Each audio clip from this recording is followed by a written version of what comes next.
शांति। 15 तारीख की मुरली है। ज्ञान के सागर, आनंद के सागर। शिव परमात्मा कहते, मीठे बच्चे तुम रुद्र ज्ञान यज्ञ में बैठे हो। रुद्र शिव बाबा तुम्हें जो सुनाते हैं वो सुनकर दूसरों को जरूर सुनाना है।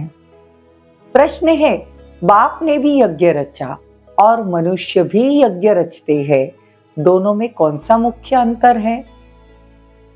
मनुष्य रुद्र यज्ञ रचते हैं कि शांति हो, अर्थात विनाश न हो, लेकिन बाप रुद्र यज्ञ रचते हैं, इस यज्ञ से विनाश ज्वाला निकले और भारत स्वर्ग बन जाए। बाप के इस रुद्र ज्ञान यज्ञ से तुम नर से नारायण अर्थात मनुष्य से देवता बन जाते हो। ये यज्ञ से तो कोई भी प्राप्ति नहीं, मतलब दूसरा कोई भी यज्ञ रखते तो उससे कोई प्राप्ति नहीं। गीत है, तुम्हारे बुलाने को जी चाहता है। ओम शांति। ये कितना मीठा गीत है और कितना अर्थ सहित है। जो विशाल बुद्धि वाले होंगे वह अच्छी रीति समझ सकेंगे। बुद्धि भी नंबरवार है ना, उत्तम मध्यम कनिष्ठ होते हैं। उत्तम बुद्धि वाले इसका अर्थ अच्छी रीति समझेंगे। तुम्हारे बुलाने को जी चाहता है, यह कौन याद करते हैं? बच्चे। कौन से बच्चे? बच्चे तो ढेर है ना, जो ब्राह्मण बने हैं, जो देवता है, जिन्होंने 84 जन्म पूर्ण किए हैं, उन्होंने जास्ती बुलाया है भगवान को। वही शिव अथवा सोमनाथ के मंदिर की स्थापना भी करते हैं। सिद्ध होता है हम जो पूज्य देवी देवता थे अभी पुजारी बने हैं। बाप कहते हैं अभी रुद्र यज्ञ रचते हैं। तुम बहुत अच्छा समझा सकते हो रुद्र कौन है। क्या रुद्र ने कभी यज्ञ रचा था? कैसे रचा? फिर क्या उसकी सिद्धि हुई? ये तो कोई जानते नहीं। तुमको तो ज्ञान का तीसरा नेत्र मिला है। परमपिता परमात्मा के सिवाय ज्ञान का तीसरा नेत्र कोई दे नहीं सकता। जिसको ही याद करते हैं कि बाबा आकर अविनाशी ज्ञान रत्नों का दान करो, फिर हम भी दान लेकर औरों को करेंगे।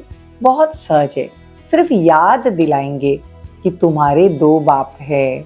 भक्ति मार्ग में 2 बाप हो जाते हैं। सत्युग त्रेता में लौकिक बाप होता है। ऐसी जगह पर जाकर पूछना चाहिए कि रुद्र यज्ञ किसने रचा। क्या रुद्र ज्ञान यज्ञ है या रुद्र यज्ञ है? असुल नाम है रुद्र ज्ञान यज्ञ।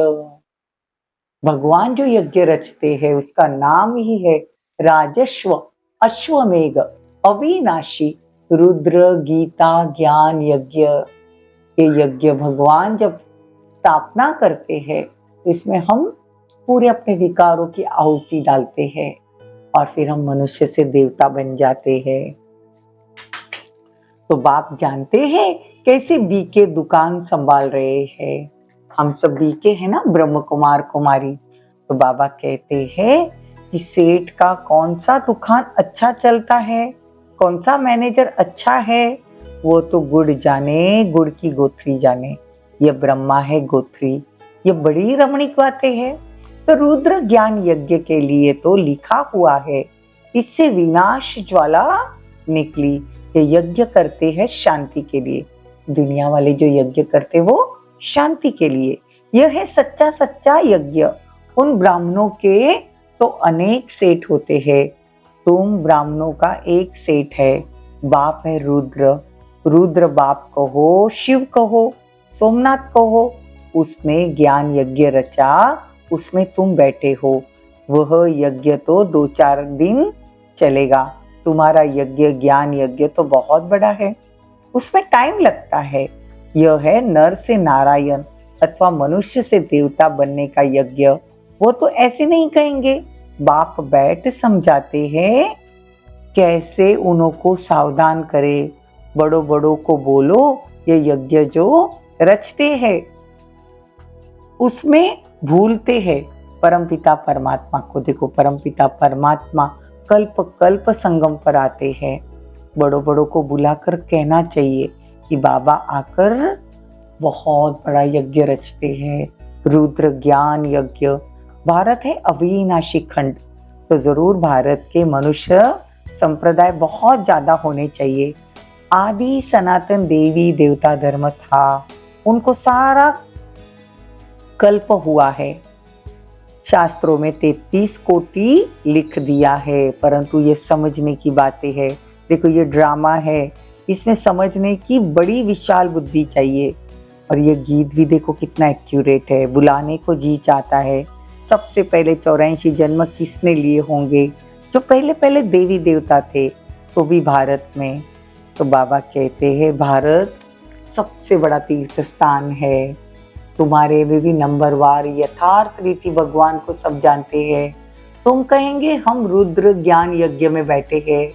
ऐसा कोई यज्ञ होता है क्या जिसमें इतना समय बैठना होता है? शरीर में तो है, सुनते भी रहेंगे, प्रजापिता ब्रह्मा भी तो जरूर चाहिए। देखो ब्रह्मा का दिन ब्रह्मा की रात गाई है ना, तो सूक्ष्म वतनवासी ब्रह्मा का थोड़े ही दिन है और रात कहेंगे। देखो वो तो देवता है ना, सूक्ष्म वतन में ब्रह्मा संपूर्ण है, वो तो यहाँ की बात है।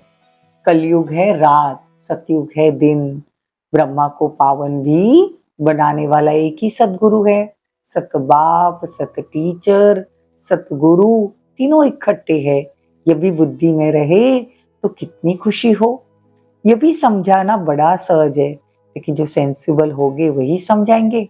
वास्तव में सेंसिबल तुम ब्राह्मण हो, तुम्हारे में भी जो अक्लमंद है उसमें भी नंबरवार है। दुनिया के अक्लमंद भी नंबरवार है। यहाँ भी जो सेंसिबल है वो बाबा के अच्छे बच्चे। बाबा जैसी मुरली चलाते हैं वैसे हम चला सकते कि नहीं देखना चाहिए। देखो तुम उन्हों को भी समझाओ, रुद्र यज्ञ या रुद्र ज्ञान यज्ञ, रात दिन का फर्क है दोनों यज्ञ में। ये रुद्र ज्ञान यज्ञ जो बाबा ने रचा है उससे विनाश ज्वाला निकलेगी और भारत स्वर्ग हो जाएगा। तब तो बाबा कहते ना, मैं इन सब का उद्धार करने आता हूँ, रुद्र ज्ञान यज्ञ रचता हूँ। तो तुम प्रतिज्ञा करते हो बाबा हम आपसे सुनकर औरों को सुनाएंगे। अच्छा औरों को सुनाओ, पहले ये रिपीट करो, घड़ी घड़ी रिपीट करो जो फिर कहा समझा सको। फर्स्ट क्लास पॉइंट है। देखो बाबा कहते उस यज्ञ में तो जल तिल लगते हैं, यहाँ पे तो सारी पुरानी दुनिया की सामग्री 100 हो जाएगी। सब बातें बुद्धि में अच्छी रीति धारण कर कर बाप को याद करना चाहिए। बाप को याद नहीं करते तो बुद्धि का ताला नहीं खुलता। बाबा कहते हैं जो मेरे को याद नहीं करते उनमें धारणा भी नहीं हो सकती। बुद्धि का ताला कैसे खुले? याद से ही खुलेगा ना। मोस्ट बिलीवर्ड बाप है, उनकी बड़ी ही महिमा है। शिव बाबा की कितनी महिमा है। तुम बच्चे बाप दादा के सामने बैठे हुए हो, परंतु देह अभिमान होने के कारण इतना लव बाप के लिए नहीं रहता, रिगार्ड नहीं रहता। डायरेक्शन पर भी मुश्किल चलते हैं, अहंकार आ जाता है। बाप कहते मैं इतना निरंकारी हूँ, तुमको इतना अहंकार क्यों आता है? बस समझते हैं हम बहुत होशियार हूँ, इतना देह अभिमान आ जाता है। इसलिए बाबा कहते हैं देह अभिमान नहीं करना चाहिए, आत्माभिमानी बनो। आगे बहुत विधि से खिलाते थे, जैसे गणेश का साक्षात्कार हुआ, नानक का साक्षात्कार हो जाता है, ऐसे बहुतों को साक्षात्कार होता है। परंतु साक्षात्कार की चाबी एक बाप के हाथ में है। बाप कहते ये साक्षात्कार की बातें ड्रामा में नोंद है। साक्षात्कार कराया, ड्रामा चला, ठहरता तो नहीं है। ड्रामा को भी अच्छी रीति जानना चाहिए। अरे बाबा का तो अच्छी रीति रिगार्ड रखो। बाप में इतना रिगार्ड और प्यार रखना बड़ा मुश्किल समझते हैं, समझते वो निराकार है। बाबा कहते किसी की बुद्धि में तो मुश्किल रहता है। ऐसे बहुत है जो गपोड़े लगाते हैं कि हमारा बाबा से बहुत प्यार है, हम इतना घंटे बाबा को याद करते हैं। बाबा कहते मैं भी पूरा याद नहीं करता हूँ, मैं तो एक ही सिकिलादा बच्चा हूँ, फिर भी पुरुषार्थ करता हूँ।